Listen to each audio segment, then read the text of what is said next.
Hello, Richard Friesen. How are you? I'm doing just fine. It's in San Jose, California. We're going to have a cooler day. It's only going to be about 80. So all is well.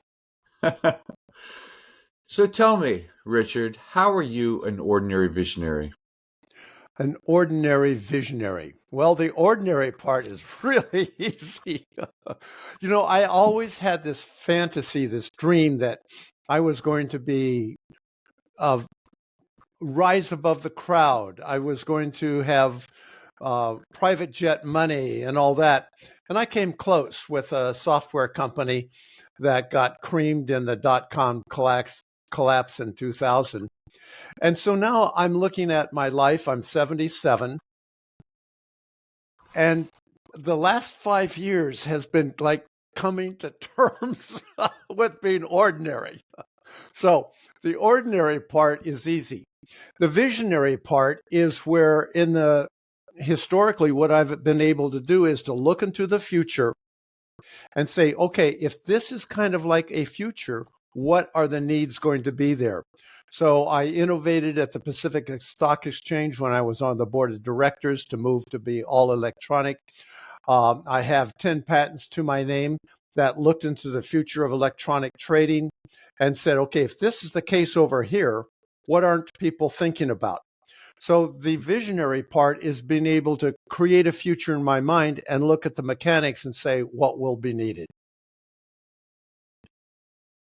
So let's talk a little bit about your history. We're redoing this interview because we had technical problems. You have such an interesting background. You've done a lot of different things. Tell us a little bit about your entrepreneurial history. Oh my gosh, I started out as a glassblower, and that Wow. was because my father was an art teacher and he started learning to blow glass and going to fairs. So when I was 16, I got a pickup truck with a camper on the back, and I started going to fairs. Then that led to building stores in malls, and I had 5 stores running at one point. And there's an interesting story about what I would do is I would blow glass. I'd be up on this stand. All the flames would be shooting out, and I'd gather this huge crowd, and then I'd give a sales pitch. In was it 1987? I did that, and the crowds just kept going. Our sales were okay, but I could tell the magic was off, and I suggested to my wife. I said, I want all the inventory gone by the end of Christmas season. And so we just manipulated the inventory, and by the end of the season, there was almost nothing left. And so this is the extraordinary part, in that most of us, once we've been rewarded time and time and time again for, if I do behavior A, I get results B, A, B, A, B. But I was able to say something has changed. There's been a shift. And What sure was enough, that shift? that shift was, well, there was a whole decade of hobbies and interest in all sorts of different mediums and art. And all of a sudden, things come in waves, and that wave ended. And what it turns out is that my ability to not only see the end of a wave, but to be able to act on it is where I made most of my money when I was building a trading firm. Because all the traders on the floor, there would be a process or a particular strategy. We would do A and we collect B. We do A, we collect B. And what happens is our brains melded that together in a way that we couldn't see the change. And so Hmm. there were times, and I remember one time specifically, where all the market makers were putting on these spreads that were really profitable. And all of a sudden, I noticed some of the firms making a shift. And I said, wow, we're going to be making a change. So I started undoing my positions in options, which is complex, and putting on the opposite position. And all of a sudden, the whole thing collapsed. And I was the only guy able to let everybody else out at a profit. So looking at the shifts, being able to smell them, and then be able to act on them. Now, that is where I think the visionary comes in. That's an interesting skill. Do you think everybody has that ability, or what shuts down that ability for us to kind of see the future ahead a little bit? Oh my gosh, we want to be comfortable. We Yeah, want to be safe. yeah. We want to know the future. To think that there's going to be a dramatic shift for most of us triggers our survival mechanism. And so it's much easier just to create the belief that nothing is going to change.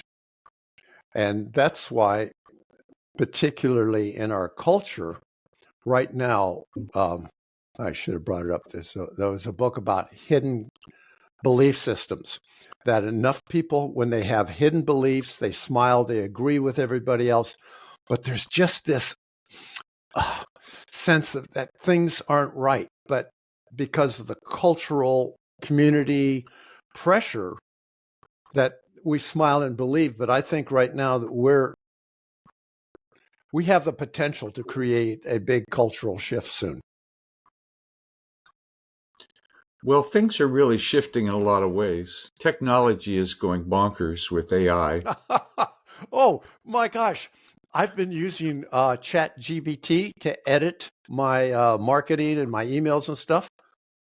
At first, it was kind of just like it was all fuzzy language and something that a high schooler would write, trying to avoid saying anything.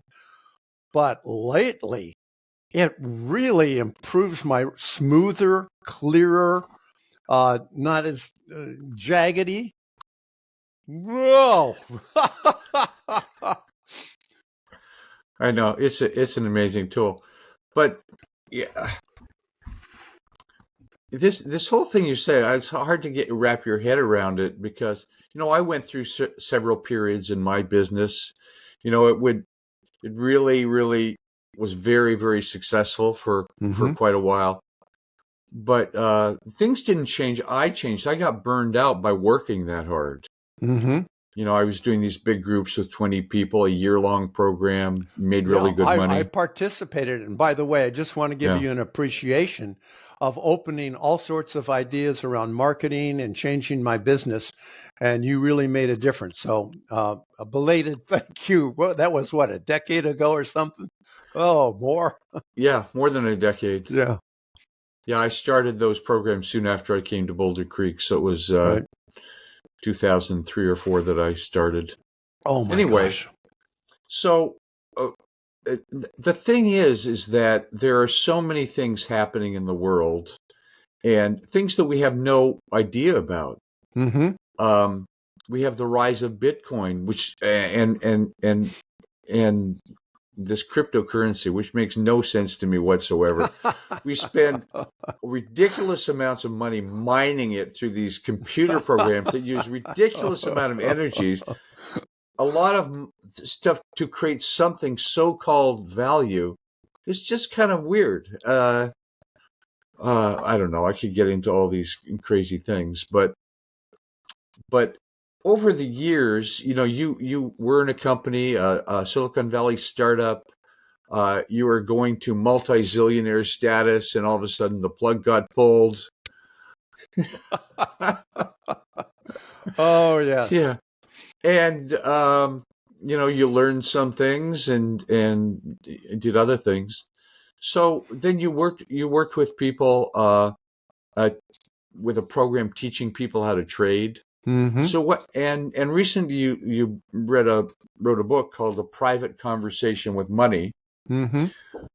which is a lot of what I want to talk about because our relationship with money is interesting. I mean, money is, we all want it. We all think it's going to give us more happiness the more we have it. Mm-hmm. Um, we're not very good at keeping track of it. We have a lot of delusions about it. Oh, yeah. I'm really on top of where my money is these days since I'm retired. I know where it is and how much I'm spending and but it's been an interesting shift in that I'm not chasing money anymore. It's like I'm not trying to make money. I have enough in my investments to live comfortably. Mm-hmm. So, which is ultimately where you want to get to, you Mm-hmm. know. Yep. At So, my age, especially, that's very yeah, nice. and yet, some of us, I people know people that are basically resigned that they'll never have enough money. They'll always be poor. I don't know. Money is such a big driver, and yet often we just don't have a relationship with it that's healthy and that works for us. Boy, you just put your finger on, I think, a major issue that a lot of people have. The advantage I got as a therapist and coach for traders and professional money managers is that that relationship to money is just right there. Every day you get a feedback. And Yep. so working with them gives me a real advantage because we can go all the way down from their knowledge, their skills, their beliefs, their behaviors, and down to their core identity. And working with dozens of Mm. traders and professional money managers and entrepreneurs, and also reviewing over 2,000 assessments of a wide range of people around their attitudes toward money. That's where the character Joe in the book, A Private Conversation, emerged. Joe encapsulated all the internal conflicts and stresses and belief and behavior systems for all these clients I've had. Poor Joe. I just dumped it all on him. And Uh-huh. then he has a conversation with Money, a character called Money, and they work through these conflicts so that he can get to not only an ethical place, but is able to change his beliefs and behaviors in a way that he's really adding value to other people's lives. So why don't we get into some of the things some of the conversations and what he learned, and I know you can't give us the whole book, but if you could give us a taste of what it's about, that would be great. Sure. So, what rather like most self help books, you read them and you go, huh. I have specific exercises. I've never done that. Oh no, me either. Like I got a whole shelf of them back there. I've read uh, more self-help books than you can possibly imagine. I finally found some that made a difference, and they all made a little bit of a difference, oh you know. yeah. They all Yeah. make a shift. So what we have is first the golden keys, and the golden keys are awareness. That's self-awareness, and the next critical one is acceptance. In other words, if I go, oh, I'm aware of my judgmentalness. Rick, stop being aware of your judgmentalness. So, oh, wow, that's interesting. I'm a judgmental around this issue. Fascinating. So it's awareness, acceptance, and then Yeah. asking ourselves from a level of agency, now, what do I want? So we step through that with some awareness exercises, a lot of them around money. And we do what's something called the 3-chair exercise. And in the 3-chair exercise, and I do this with clients in my office or on Zoom, and the 3-chair exercises, I have them create 3 chairs in their room. The first chair is them and they sit in it. The second chair is money, and some of them put gold in it, physically put $100 bills in it or $20 bills. You And actually arrange 3 chairs. You sit in one, and one represents money. right. So you have Okay. a triangle. Okay. And the third chair is the wise observer. Okay. So I'll have them sit in their chair. They're looking at money. It could be a bank statement or something that's physically representative of money. Talk to money and say how you feel. Oh, I don't know. I notice your forehead is wrinkling. So if your forehead had words, what would it say? Oh, it'd say, money, you just tease me. You come so close. Oh, I just want more of you. Or some might say, Whoa. Whoa. Don't let anybody Money. see you doing this. You might get locked up. Yeah. So other people might say, oh, money, I love you. I want to be close to you. I want to hug you.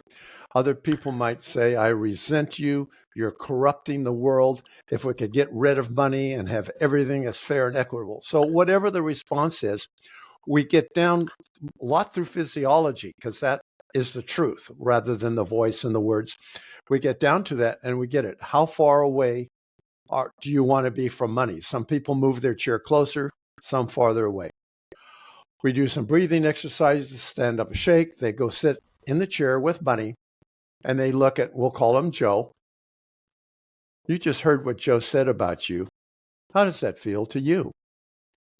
And then money will say, oh, with that, I just want to back up. Or others will say, you know, he understands about delivering value to others. I represent value. I want to get closer. I want to understand his conflicts. Then we switch to the third chair, and that's the wise observer who says, what do you notice about this conversation? Back to him, and then we can do some more rounds if necessary. But what that does is it brings up our attitude and internal conflicts around money that we can start to work on. Very interesting. So, have you done this exercise with people? Oh, yeah, dozens. So, tell me a little bit about some of the kind of things that happen that you might not expect. Yeah, one of them is my dad was so tight with money that it just didn't flow. And you are so tight with me that I can't get a hold of you. So what we get is very old patterns and beliefs from our growing up. And the book is aimed at our current culture and our cultural attitudes towards money. We have the whole progressive things of outcomes of fairness, equality. Wealth is bad. We're going to tax wealth. That people with money are corrupt and they're corrupting our system. And a lot of people now have grown up with that. And as a result, they have really good hearts and they don't want to be part of an evil system. So what I do is we reframe money as certificates of appreciation. In other words, Robert, what you did for me in your training group around marketing, I say, wow, that was really valuable. So, Robert, here is my certificates of appreciation. And conversely, if I can do something for you and it's a commercial basis, you say, Rich, that was really helpful. Here are certificates of appreciation. Now, here's the radical part. Are you ready for this? No, I'm not. The radical part is the more certificates of appreciation we collect, the more value we have delivered to the world. Yeah. So what we're shifting now is from people who try to get money to fill the empty hole in their heart or have Ferraris or castles or I forget, there's a name for beautiful women who are attracted to wealth, gold diggers, and so you're trying to get all that to fill that emptiness in your heart. But what if money was a certificate of appreciation and you filled your heart by giving value to others? Oh my gosh, what a major shift that is. And as a result, you can accumulate wealth then and be proud of it. You made me think of something, Richard. I'm being retired and being paid retirement money and also Social Security money. And in return, I'm doing these interviews. I'm writing. I'm still giving a lot to my audience, but I'm still getting certificates of appreciation that's related to past work. That's interesting. Yes. So the time, the effort, the thought, and I know that it was a tremendous amount of effort to create those workbooks, to set up the workshops that I participated in, Oh the yeah, value you delivered to so many people. yeah, And now you can say, ah, that value I delivered can now give me comfort and peace of mind for myself and my family and security. Well done, Robert. yeah, yeah. That feels good. But it also feels kind of good not having to chase money anymore. Oh, yes. You know, and we all chase money to some degree for most of our lives, but often the chase is kind of obsessive, Yeah, well, or it's not healthy, or we chase money. Some, in the early days of my business, I was really chasing money, but it wasn't chasing after me. Let me tell you. I think, Somehow I was yeah, persistent enough to finally find services and things that people wanted to pay me for. boy, what you did is you discovered the value and the certificates of appreciation that people were willing to give you. And what you just pointed out, I think, is really important. If we have a hole in our heart, we're missing something from our childhood, that we need more love, companionship, satisfaction, a higher meaning in life, whatever that hole in the heart is, a lot of people will substitute money and things and acclamations in order to fill that hole, but it can't. So as a result, we work harder, we try harder, we get more money, we push the boundaries, and a lot of people then move into corruption in order, or not delivering value or lying about it, and in order to fill that empty spot. And you can't fill it with money. But if you are delivering value to others, I tell you, being with my clients is so satisfying to me, because I can see the ahas, the shifts, the changes. That fills my heart, Yeah, regardless of money. yeah. Now, I charge a lot of money, I'm expensive, but that's not where the satisfaction comes from. It's delivering that value. You say, often professional services are expensive, Mm-hmm. and the trick about that is what we're selling is uh, intangible. It's not like selling a glass of water or, Mm-hmm. physical things or a house or whatever. And what have you found is, I don't know, I don't know if we even want to go there, but that exchange of value for an intangible service is a really interesting dynamic. Yeah, and What do you, it's almost impossible to sell the intangible. So, fortunately, working with money managers and professional traders, is there something really trend? Typically what's called the equity curve, and that's the compounded amount of money you're making. It goes like this. You have a strategy, you're following that. Goes like this, and then boom. And what happens at this peak is, in fact, I have a $200,000 story about my own limits and how I can blow things if I exceed my identity and my belief system about myself. So they come to me with something very tangible.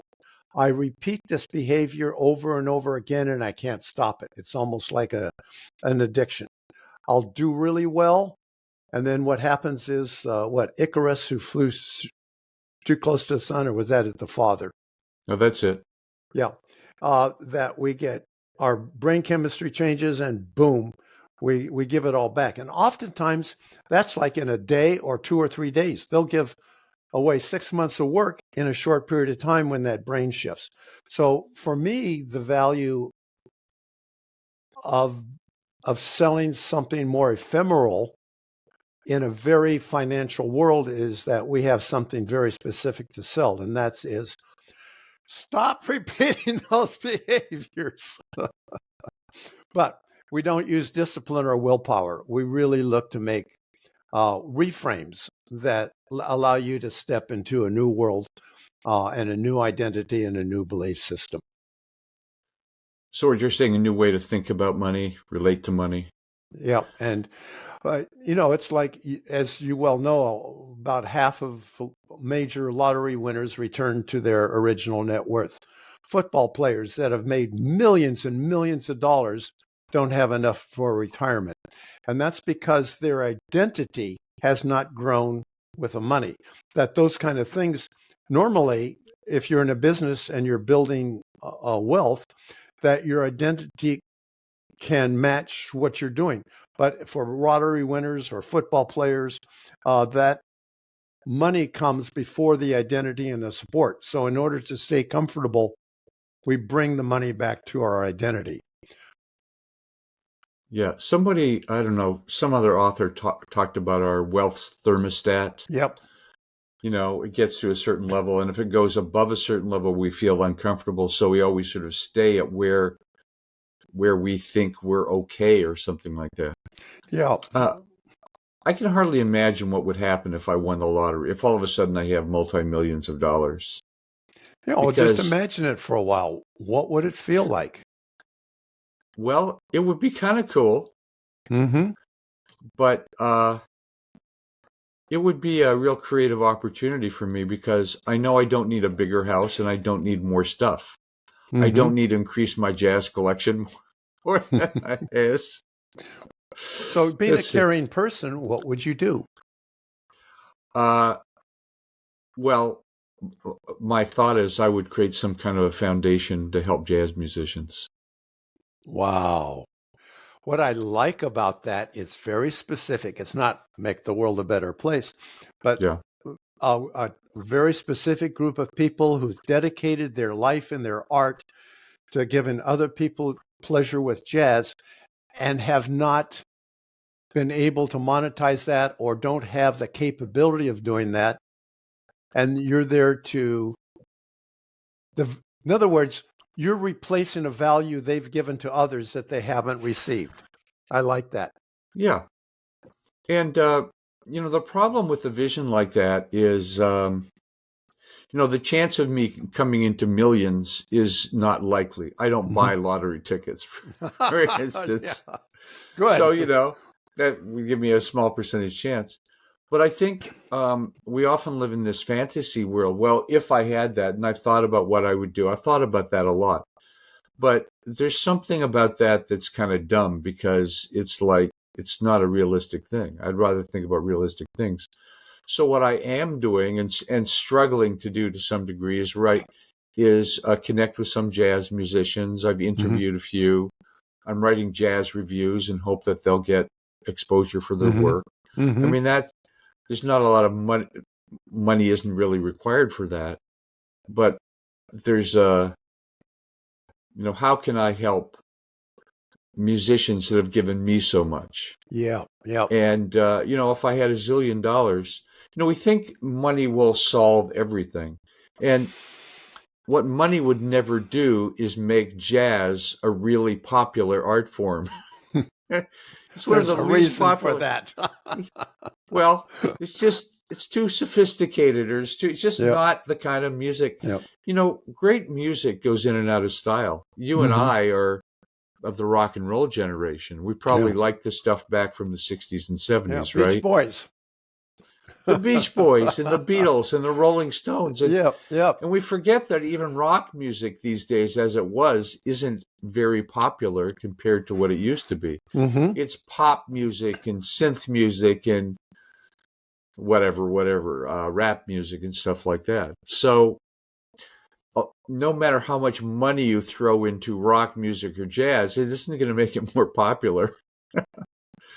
There has to be a breakthrough jazz musician that somehow is popular. Once in a while that happens. Miles Davis sort of hit the pinnacle and that was back in 1970 for God's sake. Hmm. So anyway, so it's interesting. So this whole thing of what we would do with money is connected with fantasies that aren't really realistic in many cases. Yeah, So yeah. so I'm just interested in, how can I spend my money intelligently for things that I really enjoy, that give me nourishment, good Hmm. food and, things like that. Yeah, so that's interesting. So that's a really good question. I haven't given that a lot of thought, but my immediately mind races to guided visualizations. I create a lot of guided visualizations. For example, as when your success, I have you built in your mind a successful house where it is lake, mountains, ocean, and then approach the house as success. And I see what resistances there are. But I'm wondering if we could create a guided visualization that was how to most effectively use money for my well-being and the well-being of my family and community. And that we created in the future, for example, people who they have this computer program where they will take your face and they will age it. And those people tend to make better decisions about the future because they can visualize themselves viscerally as older. So what Really, if, that's interesting. yeah. So what if we could visually create something that was as real as possible in the future and see how that money was spent? Oh, this is fascinating. I think you've given me a new guided visualization. Thank you. Okay, good. But this whole thing about money will give me happiness. If only I had more Mm-hmm. money, then I Yep. would be Yep. happier Yep. because, but I understand from various studies that there's kind of a baseline with money where if you have less than that baseline, you have insufficiency. You can't pay your bills on time. You can't buy some of the simple pleasures in life, and you're below the poverty line. Mm-hmm. But after a certain point, just a little bit about that, money has done all it can Mm-hmm. to feed our well-being, and then any amount after that really doesn't add to our feeling of well-being or happiness. And some people have different levels, of course. Some people, if I'm not making $5 million a year, I feel like I'm in poverty. Well, what's the point? Then some people, you think of some people, like I think of Warren Bennis and I think it was David Packard of Hewlett and Packard. Um, they were successful before they got very, very successful, and they bought a house and lived in that house. And then after that point, Warren Bennis lives in the same house he's lived for the last 50 years. Mm-hmm. He keeps growing his companies and loves the game of making a lot of money and helping a lot of people make money. But it's not that he needs a bigger house and a bigger vista. It's like, I'm fine with that. And that's kind of where I am. It's like, why do I need more than what I have right now? Yeah, what you're Yeah. pointing out is happiness is, if you have your basic security needs met, happiness is an internal state that has nothing to do with money. And, so many people have chased what is happiness. But for me, and I think that you represented this very well, is a higher order of meaning in terms of the world, how to participate, how to deliver value, how to create a better life for your family, for your community, the people around you. And I've known you to do some charitable things around those issues. My concern about the current culture is that it used to be that we had religion, whether it was Catholic, Protestant, Jewish, but a higher order of meaning and ethics that we always strive for. Now, as fallible human beings, we're, as Apostle Paul says, hamartia, we miss the mark, but we always are moving toward that mark. Well, religion is gone. Families are spread all over the place and not as close. We have replacement birth rate is our birth rate is below replacement rate. Uh, we are redefining families. Religion is disappearing. And so what I see is there's a lot of substitutions to try to replace that aren't working. I'm going to make a prediction here, and the prediction is I believe we're getting close to a spiritual revival in the country. Now, you understand that I grew up evangelical Protestant. I no longer am evangelical Protestant. But I think there's such a hole in our cultural hearts that we're ready for a revival. Maybe so. You know what I think our religion is right now? This is not new. Where do people spend most of their time these days when they're not working? They spend it. And Yes. by the way, this is not a cell phone. It's an iPad Touch. It's for my music. I put it in my pocket and it streams to my car's stereo. Ah, I haven't ever owned a smartphone. wow. It and I read an interesting article in the Washington Post the other day of a guy who gave up his smartphone and just got a flip phone. And I don't even have a flip phone. I have no phone. You know, I I, I hate the things. Maybe I'll get a flip phone. My wife likes to be in touch with me when I go to Costco or something. But you create a good list. You go to Costco, no big deal. But it would be useful if you break down on the freeway.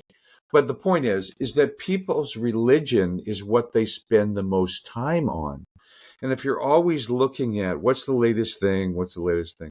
Now, I have the same problem in that I'm always online and watching news and stuff like that. So our religion is more information, more information. We're very, very we're not very good at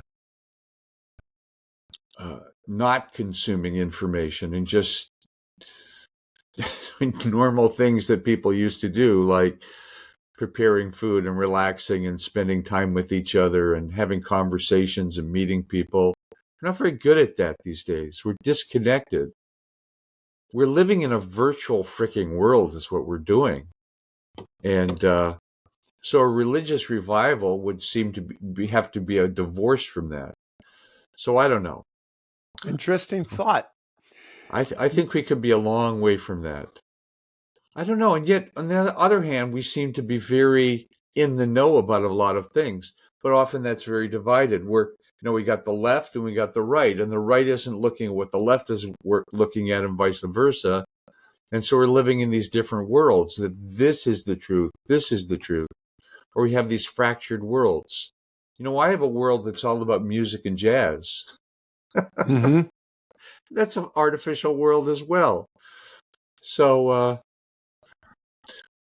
I don't know what I'm saying here, but it's and I don't know.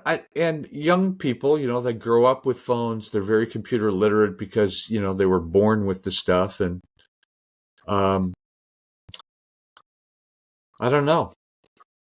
Yeah, I have 4 grandsons that were over yesterday, and ages 12 through 3, and they were all lined up on the kitchen counter with laptops, playing, all playing in the same game. 3-year-olds, 12-year-olds.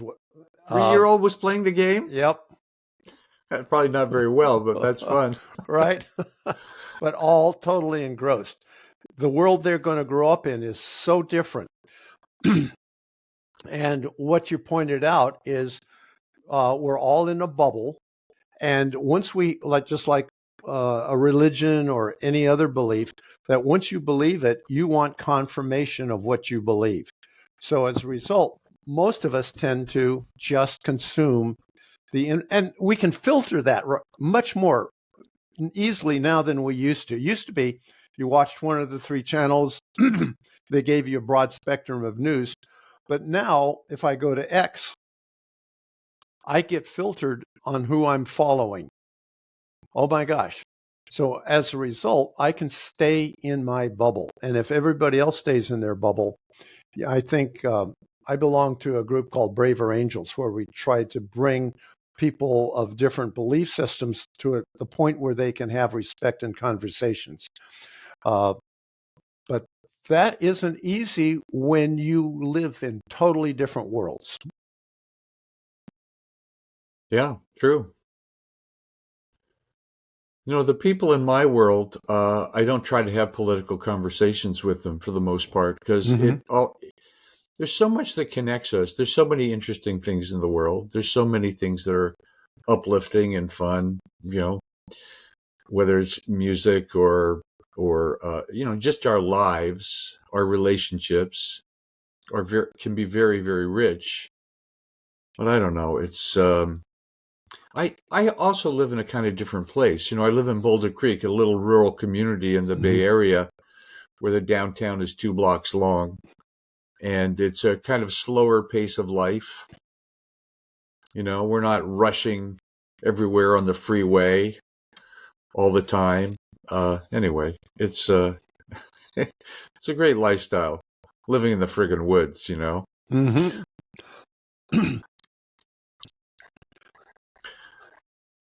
Tell me a little bit about this Better Angels thing. That sounds great. Yeah, it's Braver Angels. Braver Angels. What we do is we create workshops. And in the workshops, we separate the blues and the reds. And we tell the blues, what do reds think? And you make a list. And you tell the reds, what do blues think? What do you think on each side? And it turns out what people think about what the others think, totally wrong. And and then we bring them together. We share what each other thinks. Then there's made corrections. And I tell you, at the end of the meeting, of the workshop that lasts maybe 3 hours, people from every political conceivable belief system are chatting, talking excitedly, exchanging emails, because what we've done is we've separated capital T truth, what we believe to be absolutely true, as a belief system so that we can now actually connect as human beings. That would be a great substitute for religion in my thought, just being able to connect on that kind of level. Yeah. That would be a religion I could go for.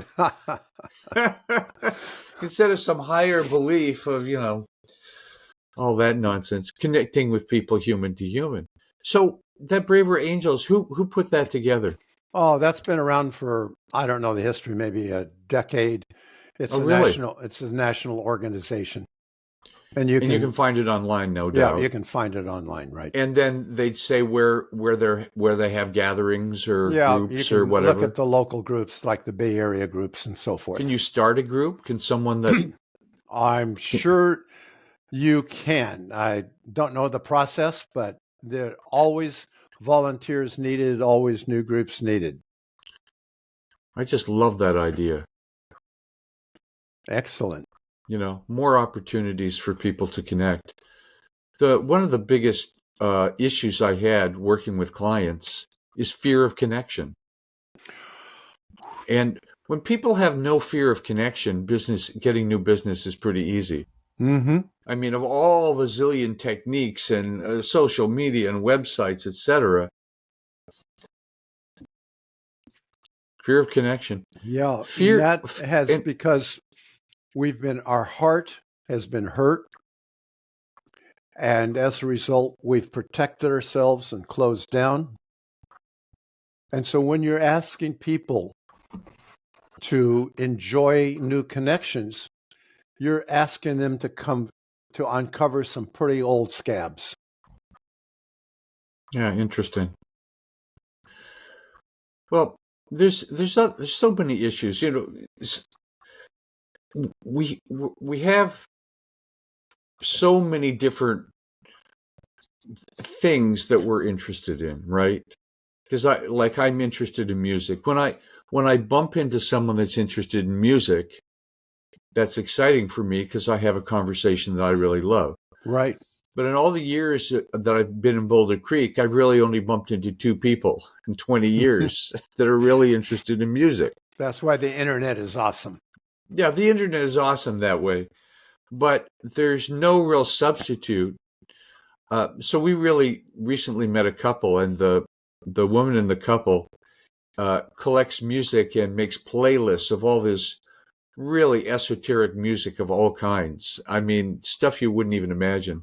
She finds these music and puts them together in playlists. So she, for instance, has a playlist of a TV musical themes. You know, the musical theme for Oh dear. Oh dear. and we played. We went to their house the other day and we were playing a game where you play the theme and you have to guess what it is, what the TV show was. You know, like way old ones, like Leave It to Beaver, or Oh my the gosh. and she has hundreds of these that she's collected. Oh, Just really a fun kind of thing. And then I collect, I have so much jazz that I divide them into different playlists of, all piano jazz or saxophone jazz or whatever. yeah. Slice and And dice. yeah, slice and dice, which is kind of fun.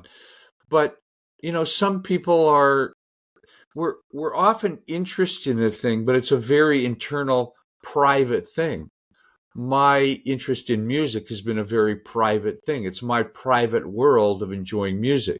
Mm-hmm. And then, of course, I read jazz journalism and read record reviews and stuff like that.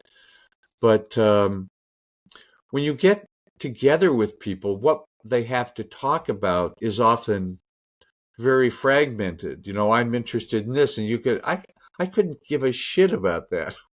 Yeah. Whatever it is. When I go to dinner parties and we're eating this wonderful, delicious food, and everyone's talking about the last restaurant they ate in. Ah, And that's not interesting to you, right? no, I'm really interested in what you said is how we connect as humans, how we thrive as human beings. I'm interested in your story, how you've overcome things, and all the superficial stuff about the last vacation, the last restaurant you ate in and so forth, or recipes. Yeah. Well, we got together with this couple the other day, and we were doing whatever we were doing, and I said, we were playing cards. Playing cards is fun together. Oh, it is. We I didn't- have some friends that do that. It's great. Yeah, that's a fun activity. But What games do you play? well, the one that they're big on is a game called Yaniv. No. It's a fantastic game in which you try to get the very lowest score, and the person with the very lowest score at the end. And then there's wild cards and stuff like that. Yep. There's a lot of laughter. It's really fun. Yeah, that's exactly my experience. Just a lot of fun and laughter. I love it. Yeah. And I said, hey, I want to do something else. Everyone go around and share what was the coolest thing that happened to you today. And that was interesting because people, this happened or that happened. And another person, after we'd done that, says, what's the coolest thing that happened to you this week? And just sharing what's going on with you as opposed to your opinion about something. Ah, And I'm so sick of opinions, whether it's left or right or this or that or good or bad or the TV shows I watch. What's your experience? What's cool for you? What was exciting to you? And for me, what was cool was connecting with a friend about something, and just spending time with somebody, or it could be anything in that particular day. Sharing our inner lives about what's turning me on, what's exciting me, and sometimes there'll be overlap, and sometimes they won't. I mean, talking about restaurants is fine if you're all into restaurants and you want to see more restaurants. If I talked about my latest jazz album I discovered, big deal. It's so we have all these different worlds, obviously. There's 10 billion things in the world, if not more. and all of them are interesting for certain reasons. But I don't know. I keep thinking of what can bring people together, what can get people to feel that they're nourishing each other. What are Oh, ideas that are interesting and expansive? And that's why I'm doing these interviews. you're a man after my own heart. And I so Yeah, appreciate you doing the interviews and keep moving in that direction. Because I think if I look at my model of a hole in the heart, what you're doing is looking to fill that hole with something that's genuine and meaningful. So well done. yeah. So let's talk a little bit more, wrap up some things about money, because obviously you haven't given a complete overview of the book, but you've given us a taste that we can have a relationship with money that is more multidimensional. Mm-hmm. And we see that we're stuck in particular beliefs and limitations about money. As you were talking, I realized my dad never really sat down and said, here's what I know about money. Here's what it means to manage money. You know, he was a Air Force officer. My Mm-hmm. wife, his wife, my mother didn't work, and we had 5 kids. And we never, somehow we managed in the 50s and 60s when I was growing up with my family. And somehow they managed money. I never got a sense that they were ever really in debt. Somehow there was always food on the table. Somehow we managed okay. And money was never a real big issue.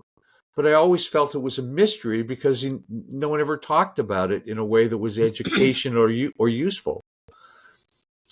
And Well, let's finish up with a thought experiment. yeah, Imagine there was a magic wand, and everybody in the United States woke up with the driving need to deliver value to others. What yes, skills do I need? What knowledge do I need? What is the need of everybody? How can I be honest? How can I deliver that need with integrity? No matter what your skill level, your intelligence, your abilities, that on some level you're looking to say, how can I deliver value to others? Can you imagine how this world would change instantly? Oh my gosh. So, if that would make such a big difference, then the question is, how can we do that on an individual level? How can I contribute to delivering value to others? And as I get those certificates of appreciation, the more I have, the more value I've delivered, the more security for myself and my family, the less dependent I will be on others as I get older.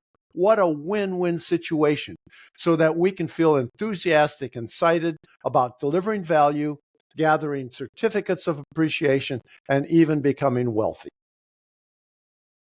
yeah. So it's just a shift in mindset, right? Right. As opposed to thinking I need money, it flips it around to what can I give? What can I deliver?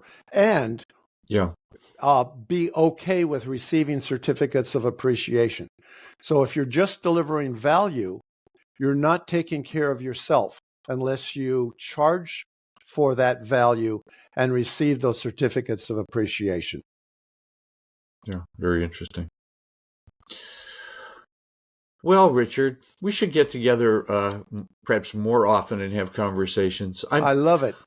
I'm also trying to figure out the next step in Ordinary Visionaries of getting together a group of people. I haven't quite figured out a format for that, Mm-hmm. but I'm meeting some people next week to brainstorm about it. So, Excellent. yeah, Keep me posted. okay, I will. So, thank you for taking the time. Well, thank you, Robert, for stimulating me and creating a platform for people to talk about the things that really matter. Thank you. Thank you. Bye bye.